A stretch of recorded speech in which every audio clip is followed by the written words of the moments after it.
Edition. I'm Brad Pomerance. We are joined again by Eric Bauman. He is the chair of the Los Angeles County Democratic Party, vice chair of the California Democratic Party. And I'd like to speak with you about the Democrats' hope of holding a U.S. Senate seat in 2016. As we know, Senator Barbara Boxer has chosen not to run again. The candidate that is out in front is Kamala Harris, the Attorney General, a Democrat. Big news recently, the former mayor of Los Angeles, Antonio Villaraigosa, opted against running. We have really one major Democrat in the field, and that's it. That's quite a surprise if you ask me, sir. Well, I think there are several other people who are still thinking about it, members of Congress in particular, and for them, one of the biggest parts of the equation is, do you Right. give up a sure thing seat in the House in order to run in a race that you might not win? And that's a tough call. You know, whether you're talking about Adam Schiff or Right. Loretta Sanchez, Mr. Javier Becerra. Right. I mean, these are all, or John Garamendi, these are all people who are seriously have been thinking about and looking at it.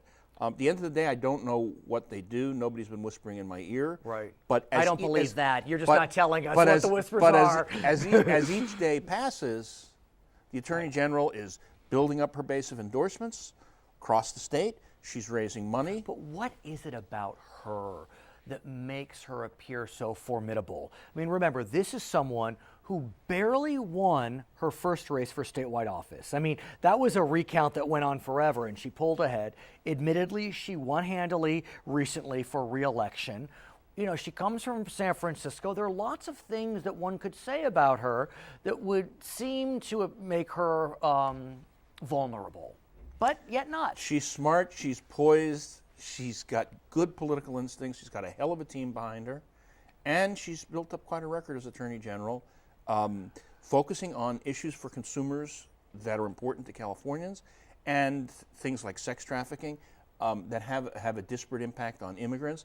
I mean, she's done a good job as Attorney General, and I think that's why the voters rehired her, and Right. I think that's why, she's leading the field right now. Let's talk about the Republican side. We know that California Assemblyman Rocky Chavez, a Republican from San Diego, is looking at the race. Right. We've heard rumblings about David Dreyer, a former congressman, pretty well respected. Though those rumblings haven't come from David Dreyer or from his camp. Right. That is from the wishful thinking camp Okay. in the Republican Party. I think David Dreyer probably is enjoying himself quite nicely, not having to run every few years and put up with all the silliness. There was a poll that was released recently. I think it was a field poll that looked at all the potential candidates, and one candidate that polled very well on the Republican side was Condoleezza Rice, former Secretary of State, a Republican. What do you make of that? Any poll that's taken at this moment in time today is a poll primarily of name ID. And Condoleezza Rice had an incredible run as Secretary of State. She's very well known. She continues to be very active in California and frequently in the media. So people know her. So right off the top of the bat, that's how they view her. And by the way, I don't think people necessarily immediately think of her as a partisan. One of the things that is different when you're on a ballot is it has your party affiliation Right. next to your name. And with the exception of Arnold Schwarzenegger, you don't see much crossover voting going on in California. Let's talk about crossover voting, if we may, sir, because as we know, the voters passed what was known as Prop 14 a few years back and created what was known as an open primary. So yes, the party designation is still on the ballot, but when we walk into a polling booth during a primary, all Democrats and all Republicans are listed. And regardless of our party affiliation or lack thereof, we can vote for whomever we choose. What has been the ramifications of Prop 14 in your mind?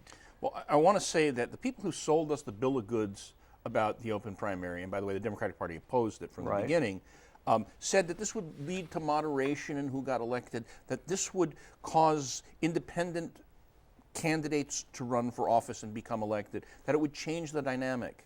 And we said what it will do is create races where there are Democrats running against Democrats and Republicans running against Republicans, and that has proven to be true. It has proven to be true, absolutely, on the state legislative level and the congressional level.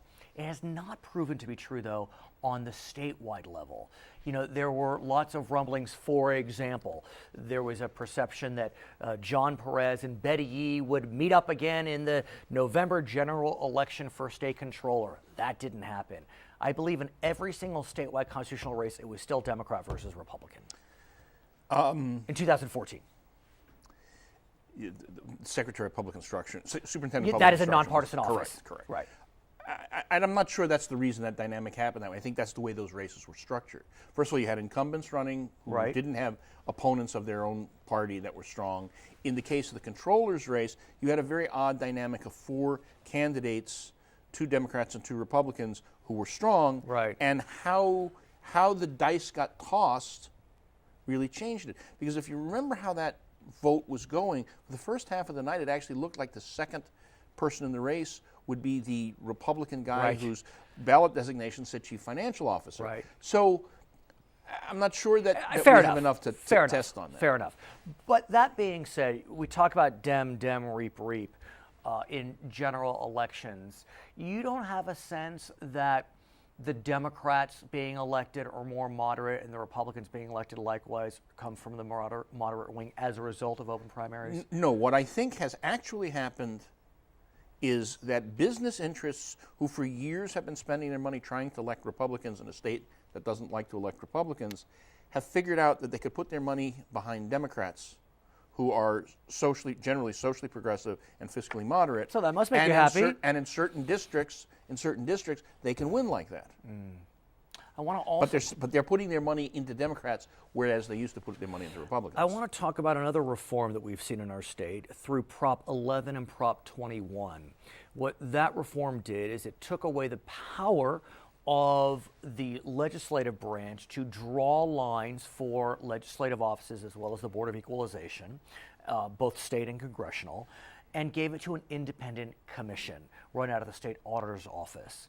It occurred for the first time in 2012. There were some rumblings on the Republican side that maybe the state Senate lines were not to their liking. But in the end, everything seemed to go smoothly.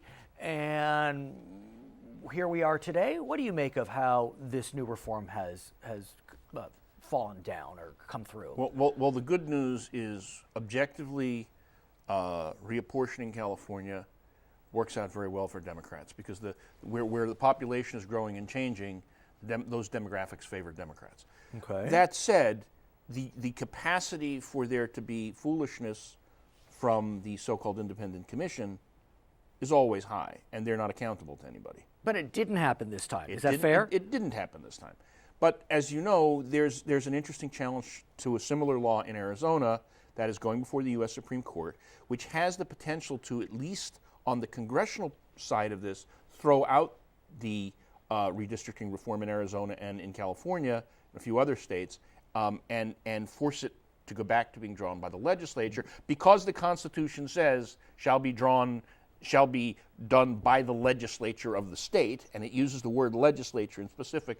So I understand you're a lawyer, you get this stuff better than I do, that the nuances on what the word legislature really means. Yeah. Does it mean that elected legislative body, or can a commission appointed pursuant to a law be so constituted? What do you think? What do you think happens if the Supreme Court rules against these commissions? I think that as well as the Democrats have done in congressional seats in California till now, we'll be doing even better in the next election after we redraw the seats. Yeah, and the way you say that, I mean, it becomes an overtly political process, one that has been manipulated, if I can use that word, quite well by Republicans in other states. Right. You know, the whole issue of reapportionment and how it suddenly was challenged as a political process, people forget that from the days the Constitution was drawn up, it has been a political process. It has always been an inherently political process. Political is not necessarily bad. It's only when it's manipulative that it's bad. His name is Eric Bauman. He is the chair of the Los Angeles County Democratic Party, vice chair of the California Democratic Party. I'm Brad Pomerance. It's California Edition.